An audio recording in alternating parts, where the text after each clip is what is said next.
ஈரானோட ஏர் ஸ்பேஸை இஸ்ரேல் எந்த அளவுக்கு டாமினேட் பண்ணாங்க, இல்லை ஈரானோட சர்ஃபேஸ் டு ஏர் மிசைல் சிஸ்டம்ஸை தாண்டி எந்த அளவுக்கு ஸ்ட்ரைக் பண்ணாங்கன்றத இப்போ சமீபத்தில் ஏற்பட்ட இந்த 12-day வார் அப்படி இல்லைன்னா இந்த 12-day மிலிட்டரி எஸ்கலேஷன்ஸ் இந்த ரெண்டு நாடுகளுக்கும் மத்தியில் ஏற்பட்டது வெளி உலகத்துக்கு வெளிச்சம் போட்டு காமிச்சுது. ஆனால் இதில் கவனிக்க தவறிய ஒரு விஷயம் என்னன்னா, நேற்றே நான் ஒரு வீடியோவில் சொல்லியிருப்பேன், இந்த மாதிரி ரஷ்யா ஈரானுக்கு தேவையான உதவிகளையும் செய்யறதுக்கு தவறிட்டாங்க. இந்த இடத்துல அவங்களோட சில இன்ட்ரெஸ்ட்டுக்காக, ஜியோ பொலிட்டிக்கல் இன்ட்ரெஸ்ட்டுக்காக ஈரானுக்கு நேரடியாக உதவ முடியாத ஒரு சூழலில் சிக்கிட்டாங்கன்னு சொல்லிட்டு. ஸோ அப்படி பார்க்குறப்போ ஈரானுக்கு இப்போ இருக்கக்கூடிய பெஸ்ட் ஆப்ஷன்னா சீனாவோட J-10C விமானங்களை வாங்கி அவங்களோட ஏர்ஃபோர்ஸை ரீபில்ட் பண்ணுறது. ஆனால் இதில் ஏகப்பட்ட சிக்கல்களானது இருக்குது. ஒரு தோராயமான கணக்கு பார்த்தோன்னா இப்போதைக்கு ஆக்டிவாக ஒரு 100லேருந்து 120 ஃபைட்டர் ஜெட்ஸ் ஈரான் கிட்ட இருக்கும். ஆனால் அவங்களோட ஏர் ஸ்பேஸை அவங்க கம்ப்ளீட்டாக க்ளோஸ் பண்ணணும், இல்லை கம்ப்ளீட்டாக அவங்களோட நாட்டோட வான்பரப்பை அவங்க பாதுகாக்கணும்னா எத்தனை விமானங்கள் தேவை, அதை சீனாவால் கொடுக்க முடியுமா? சீனாவோட விமானங்களை ஈரான் வாங்குறதுனால மிடில் ஈஸ்டில் என்ன விதமான பவர் ஷிஃப்ட் ஆனது இங்கே நடக்க போகுதுன்றதை இந்த ஒரு பதிவில் பார்த்துடலாம். ஸோ வாங்க வீடியோக்குள்ளே போயிடலாம். நான் உங்கள் அக்கை தம்புக்ஷ்வங்கம் டிபி ட்ரெண்டிங்ஸ்.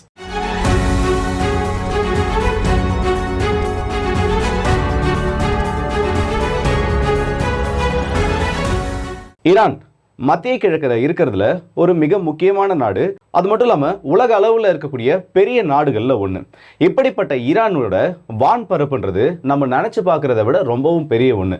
இப்போது உதாரணத்துக்கு ஒரு நாட்டுக்கிட்ட ஒரு விமானப்படை இருக்குது. அந்த நாட்டோட விமானப்படை எதை கொண்டு பிரிக்கப்படும், இல்லை எதை மையப்படுத்தி உருவாக்கப்படும்னா, ஒன்று அவங்களோட லேண்ட் மாஸ், எந்த அளவுக்கு பெரிய வான்பரப்பு அவங்க கிட்ட இருக்கு, கடல் எல்லைகள் எவ்வளவு தூரத்துக்கு இருக்கு, சுத்தி இருக்கக்கூடிய எதிரிகளோட பலம் என்ன, அவங்க கிட்ட என்ன விதமான விமானப்படை இருக்கு, அவங்க கிட்ட என்ன விதமான ஆயுதங்கள் இருக்குன்னு இதை பேஸ் பண்ணி தான் அந்த நாட்டோட டாக்டரின்றது உருவாக்கப்படும். இப்போ ஈரானோட டோட்டல் ஏரியா, அந்த வான்பரப்போட எல்லை எவ்வளவு இருக்குன்னு பார்த்தோன்னா 1.65 மில்லியன் ஸ்கொயர் கிலோமீட்டர் அளவுக்கு வான்பரப்பை கொண்ட ஒரு நாடு.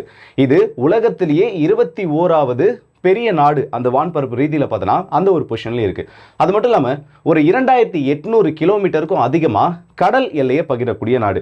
இவங்களோட முக்கியமான கடல் எல்லையெல்லாம் எந்த இடத்துல வருதுன்னா, gulf of Amen, Persian gulf, இந்த மாதிரி பல இடங்கள்ல இவங்களோட கடல் எல்லைகளானது பகிரப்பட்டு இருக்கு. இது மட்டும் இல்லாமல் ஈரானுக்கு ஹாட்ஸ்பாட்ஸும் நிறைய இருக்கு. இந்த ஹாட்ஸ்பாட்ஸ்னா வேற ஒண்ணுமே இல்லை, மற்ற நாடுகள் கூட பதற்றம் உருவாகக்கூடிய சூழலை கொண்ட இடம், அப்படிலாம் மற்ற நாடுகள் கூட மோதல் உருவாகிறதுக்கு அதிகப்படியான வாய்ப்புகள் இருக்கக்கூடிய இடம். அப்படி பார்த்தோன்னா ஈரானுக்கு அரேபியன் கல்ஃப், ஈராக், இஸ்ரேல், யூஎஸோட பேஸ் இந்த கல்ஃபில் இருக்கிறது எல்லாமே, பாகிஸ்தான், அசர்பைஜான்னு சொல்லிட்டு ஏகப்பட்ட ஹாட்ஸ்பாட்ஸ் ஈரானை சுற்றிலுமே இருக்குது. ஸோ இது எல்லாத்தையும் அவங்க தடுத்து நிறுத்தணும். இது எல்லாத்தையும் அவங்க ப்ராக்டிக்கலாக டிஃபெண்ட் பண்ணனா அவங்க கிட்ட வலிமையான விமானப்படைன்றது இருக்கணும். ஆனால் ரியாலிட்டியில் ஈரான் கிட்ட இருக்கிறது ஒரு பெரிய விமானப்படை எல்லாம் கிடையாது. அவங்களோட விமானங்களோட இந்த மிஷன் ரெடினஸ், அதாவது உடனடியாக ஏதாச்சும் ஒரு பிரச்சனை ஏற்பட்டுருச்சு, ஏதாச்சும் ஒரு விமானம் உங்களோட வான்பரப்புக்குள்ளே நுழைஞ்சிருச்சு, அதை நீங்கள் டிஃபெண்ட் பண்ணனா அந்த மிஷன் ரெடினஸ்ன்ற ஒரு வார்த்தையை உபயோகிப்பாங்க. இது எந்த அளவுக்கு சீக்கிரத்தில் நம்மளால துரிதமாக செயல்பட்டு எதிரிகளோட விமானங்களை நம்மளால தடுக்க முடியும், இல்லை உள்ள வரக்கூடிய மிசைல்ஸை டிஃபெண்ட் பண்ண முடியுன்றது.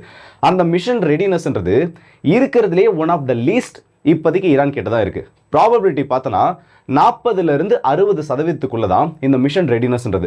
இந்த 60% ஈரானுக்கு ரொம்ப அதிகமாக, அதாவது அவங்களோட எல்லா ஏர்கிராஃப்ட்ஸும் ரெடியாக இருந்தால் தான் கொடுக்கப்பட்டிருக்கு. ஸோ ஆவரேஜாக பார்த்தோன்னா 40% மட்டும்தான் இவங்களோட விமானங்கள் ரெடினஸில் இருக்கு. இதுக்கு முக்கியமான காரணம், முன்னாடி இருந்த ஷா வம்சத்துக்கிட்ட இருந்து இந்த ஆட்சி மாற்றமானது இந்த இடத்துல ஏற்பட்டதுக்கு அப்புறமா எந்த நாடும் இவங்களுக்கு உதவிகளை பண்ணல. ஸோ F4, F14, MiG-29 இன்னும் சில விமானங்களை வச்சுட்டு இப்போ வரைக்கும் ஒப்பித்துட்டு இருக்காங்க. அதை விட்டால் வேற எந்த ஒரு விமானப்படையும் கிடையாது. அப்கோர்ஸ் ரஷ்யா இவங்களுக்கு Su-35 கொடுக்கறதா சொல்லியிருக்காங்க.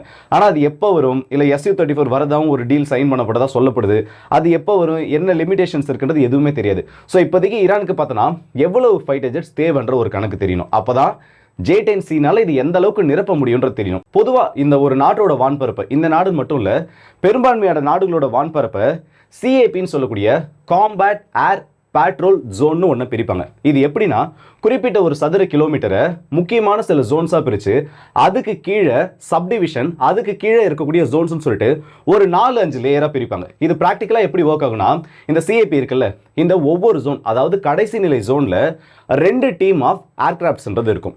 ஒரு டீமுக்கு 2லேருந்து 3 விமானங்கள் வீதம். 2 டீம்னு கணக்கு பண்ணி பார்க்குறப்போ சராசரியா 4லேருந்து 6 விமானங்களை கொண்டு இந்த ஜோன் ஆனது உருவாக்கப்படும். ஸோ இப்போ ஈரானோட ஏர்ஸ்பேஸை இந்த மாதிரி 6 CAP ஜோனை நம்ம பிரிச்சோம்னா குறைஞ்சபட்சம் அவங்களுக்கு தேவைப்படக்கூடிய அந்த விமானங்களோட எண்ணிக்கைன்றது 108 சேரும். இந்த 108ல் ரொட்டேஷனல் பேசிஸ்ல ஒவ்வொரு சப்டிவிஷனுக்கு கீழே இருக்கக்கூடிய விமானங்களும் 3 மணி நேரத்துக்கு ஒரு தடவை அவங்களோட பேட்ரோலை பண்றதுன்னு சொல்லிட்டு இந்த 2 டீமும் மாறி மாறி பண்ணுச்சுன்னா இந்த 108 ஏர்கிராஃப்ட்ஸ்ன்றது ஃப்ரண்ட் லைன்ல நின்று பேட்ரோல் பண்றதுக்கும் அவங்களோட ஏர் சுப்பீரியாரிட்டி மிஷன்ஸ்க்கும் போதுமானதா இருக்கும். இதுக்கு அடுத்தபடியா பார்த்தோன்னா ரிசர்வ் அப்படின்னா ஸ்கிராம்பிள் ரெடின்னு சொல்லுவாங்க.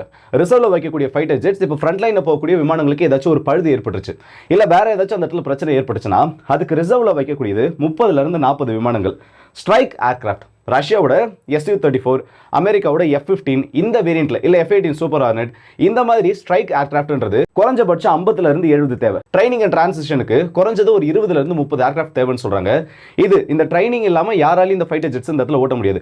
ஸோ எந்த அளவுக்கு உங்ககிட்ட அதிகமான ட்ரைனிங் ஏர்கிராஃப்ட்ஸ் இருக்கோ அந்த அளவுக்கு உங்ககிட்ட இருந்து ஸ்கில்டு பைலட்ஸ்ன்றவங்க வெளியில வருவாங்க. ஸோ கடைசியா பார்த்தோன்னா மெயின்டெனன்ஸ்க்குன்னு சொல்லிட்டு, ஏன்னா எல்லா டைமும் எல்லா ஏர்கிராஃப்ட்ஸையும் வானத்துல பறக்க வைக்க முடியாது. ஒரு விமானம்ன்றது ஒரு 4ல இருந்து 5 மணி நேரம் மிஷன்ல பறக்குதுன்னா அது ஏத்த மாதிரி அதோட சர்வீஸ் டைம்ன்றது மாறும். இப்போ உதாரணத்துக்கு F-35 எடுத்தனா ஒரு 2ல இருந்து 3 மணி நேரம் அதோட மிஷன் ப்ரொஃபைல்ல பறக்குது, இல்ல ஒரு மிஷனுக்காக பறந்துட்டு வருதுன்னா அதுக்கு அடுத்தபடியா ஒரு 8ல இருந்து 9 மணி நேரம் மினிமம் அது சர்வீஸ்க்கு போயாகணும். அப்பதான் அடுத்த மிஷனுக்கு அந்த F-35 எஃபிஷியண்டா ரெடி பண்ணி அனுப்ப முடியும். ஸோ இது எல்லாத்தையும் கனெக்ட் பண்ணி கடைசியில் இந்த மெயின்டெனன்ஸ் இந்த டவுன் டைம் இது எல்லாத்தையும் சேர்த்தனா அடிஷ்னலா ஒரு 40ல இருந்து 60 ஏர்கிராஃப்ட்ஸ். ஸோ ஓவரால் 250ல இருந்து 300 ஏர்கிராஃப்ட்ஸ் ஆக்டிவா ஈரானோட விமானப்படையில இருந்தாதான் இவங்களால அவங்களோட வான்பரப்பை இந்த இடத்துல கொஞ்சமாவது பாதுகாக்க முடியும். ஆனா ரியாலிட்டியில இதுல பாதி அளவிலான விமானங்கள் கூட ஈரான் கிட்ட கிடையாது. அதாவது ஆவரேஜா 100ல இருந்து 150க்குள்ள தான். இதுல எத்தனை விமானங்கள் ரெடினஸோட இருக்கு, இதுல எந்த விதமான தகவலும் வெளியில கிடையாது. ஸோ ஆவரேஜா 120 விமானங்கள் எடுத்தா கூட ஈரான் ரொம்பவும் விமானங்கள் எண்ணிக்கையில பின்தங்கி இருக்காங்க. விமானங்களோட எண்ணிக்கை மட்டும் ஒரு நாட்டோட பவர் இந்த இடத்துல ப்ரூவ் பண்ணாது. அந்த விமானங்களோட கேப்பபிலிட்டின்னு ஒன்று இருக்கு. இப்போ இவங்க கிட்ட இருக்கக்கூடிய இந்த 120 விமானங்களுமே ஒரு 4th ஜெனரேஷன் இல்ல 4.5 ஜெனரேஷன் இப்போ அட்வான்ஸ்டு ஏர்கிராஃப்ட்னா அதை வச்சு ஈரானால ஏகப்பட்ட மிஷன்ஸை பண்ண முடியும். ஆனா இவங்க கிட்ட இருக்கிறது எல்லாமே 3rd ஜெனரேஷன் 3.5 அந்த மாதிரி ரொம்ப ரொம்ப ரொம்ப வருஷத்துக்கு முன்னாடி வந்து அந்த பழைய ஃபைட்டர் ஜெட்ஸ் இருக்கப்போ இவங்களால அதை வச்சு இப்ப இருக்கக்கூடிய நவீன ஏர்ஃபோர்ஸ் கூட சண்டை போட முடியாது. அதுக்கு ஒரு நல்ல எடுத்துக்காட்டா இப்ப இந்த இடத்துல மாறினது இந்த இஸ்ரேல் விசஸ் ஈரான். நேரடியா ஈரானோட ஏர்ஸ்பேஸ்க்குள்ள நுழைஞ்சும் இந்த இடத்துல காஸ்பியன் சீயை பயன்படுத்தி ரீரூட் பண்ணி இஸ்ரேலோட விமானங்கள் உள்ள நுழைஞ்சப்பவும் ஈரானோட விமானங்கள் இல்ல ஈரானோட விமானப்படை எஃபிஷியண்டா இந்த இடத்துல அவங்களால செயல்பட முடியல. மேபி தெஹ்ரானோட டிஃபென்ஸ்ல மட்டும் அவங்க சில விமானங்களை பயன்படுத்தினதா செய்திகள் வந்தாலும் மற்றபடி மேஜரா எந்த இடத்துலையும் ஈரானால அவங்களோட விமானப்படையை பயன்படுத்த முடியல. சரி, ஓகே, இப்ப பார்த்ததெல்லாம் ஜஸ்ட் எவ்வளவு விமானங்கள் தேவை இல்ல அதை பத்தின கணக்கு மட்டும்தான்.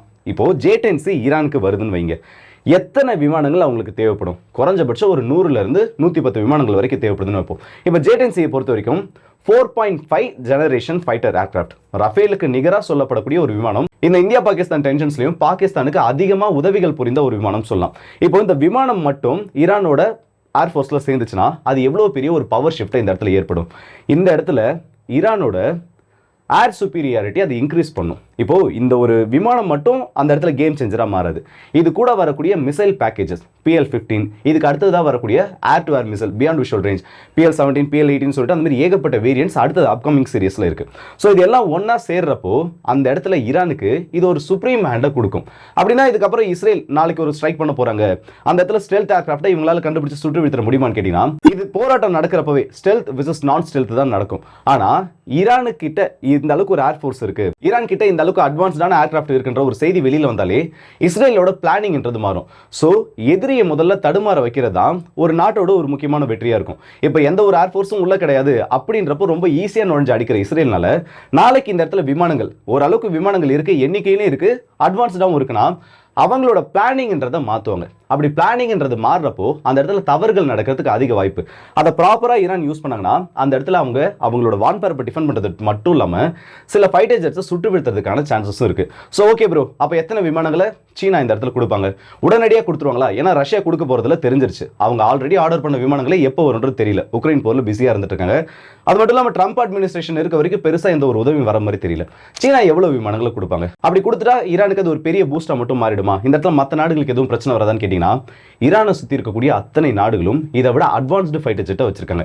UAE, சவுதி அரேபியா முதற்கொண்டு F-35 ஹோஸ்ட் பண்ற அளவுக்கு அவங்க கிட்ட விமானப்படை பலம்ன்றது இருக்கு. ஸோ ஈரான் இப்போ இந்த விமானங்களை வாங்குறது டைரக்டா அந்த கண்ட்ரிஸ்க்கு த்ரெட்டா மாறாது.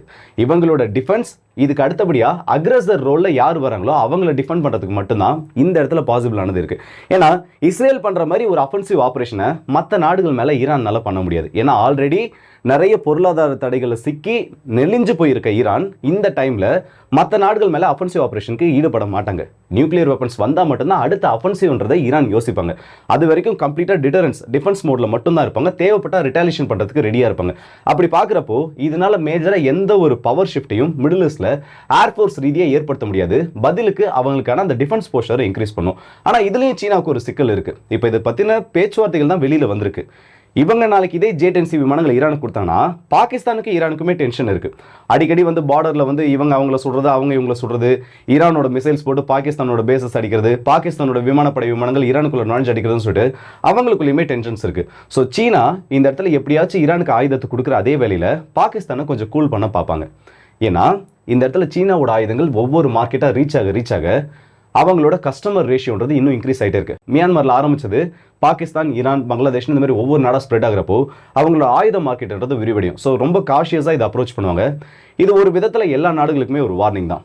ஸோ இந்த வீடியோ பற்றி உங்களோட கருத்துல கமெண்ட் செக்ஷனில் சொல்லுங்கள். J-10C இன் ஈரான் இது எப்படிப்பட்ட ஒரு சினாரியோவை கிரியேட் பண்ணும், இஸ்ரேல் இதை எப்படி கவுண்டர் பண்ணுவாங்க, இல்லை ஈரான் இதை வச்சு என்ன பண்ணுவாங்க, உங்களுக்கு என்ன தோணுன்றதை மறக்காம கமெண்ட்ஸில் சொல்லுங்கள். ஸோ அடுத்த வீடியோஸ் இப்போ அதுவரை இன்னும் விடுபடுது உங்கள் எல்லாருக்கே.